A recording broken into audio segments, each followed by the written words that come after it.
বিপ্লব ও সংহতি দিবস উপলক্ষে রাজধানীতে শোভাযাত্রা করেছে বিএনপি। শুক্রবার বিকেলে নয়াপল্টনে দলের কেন্দ্রীয় কার্যালয়ের সামনে থেকে শুরু হয় বর্ণাঢ্য শোভাযাত্রা। এতে যোগ দেয় বিএনপি ও বিভিন্ন অঙ্গ সংগঠনের নেতাকর্মীরা। মিছিল, ব্যানার এবং ফেস্টুন হাতে হাজারো মানুষের সমাবেশ আর স্লোগানে মুখর হয়ে ওঠে পল্টন সহ আশপাশের এলাকা। শোভাযাত্রাটি কাকরাইল, শান্তিনগর, মৌচাক, মালিবাগ, মগবাজার, বাংলা মোটর হয়ে কারওয়ান বাজারে গিয়ে শেষ হয়।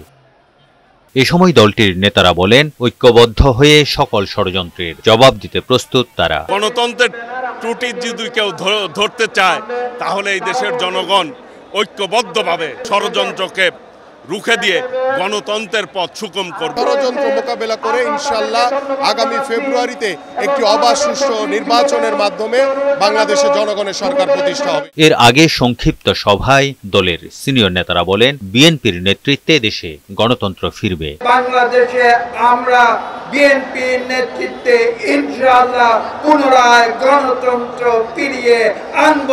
আমরা বরাবর সহযোগিতা করে যাচ্ছি। আপনারা যদি আমাদের এই নম্রতাকে, এই ভদ্রতাকে যে দুর্বলতা ভেবে থাকেন, বোকার স্বর্গে বসবাস করছেন। বিএনপি যদি মাঠে নামে আপনাদেরকে ট্যাবলেট খাওয়ার জন্য খুঁজে পাওয়া যাবে না।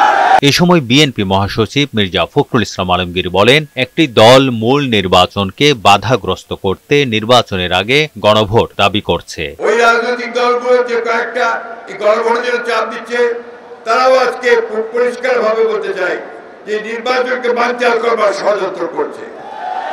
আমরা খুব পরিষ্কার করে বিরোধ দিতে চাই, গণভোট হলে নির্বাচনের দিনই হতে হবে এবং সেই নির্বাচন 2026 সালের ফেব্রুয়ারি মাসেই হতে হবে, অন্যথায় বাংলাদেশের মানুষ কিছু মেনে নেবে না। নির্বাচনে অংশ নিয়ে বিএনপি জয়ী হবে বলেও প্রত্যাশা জানান বক্তারা। তারেক শিকদার, বৈশাখী সংবাদ, ঢাকা।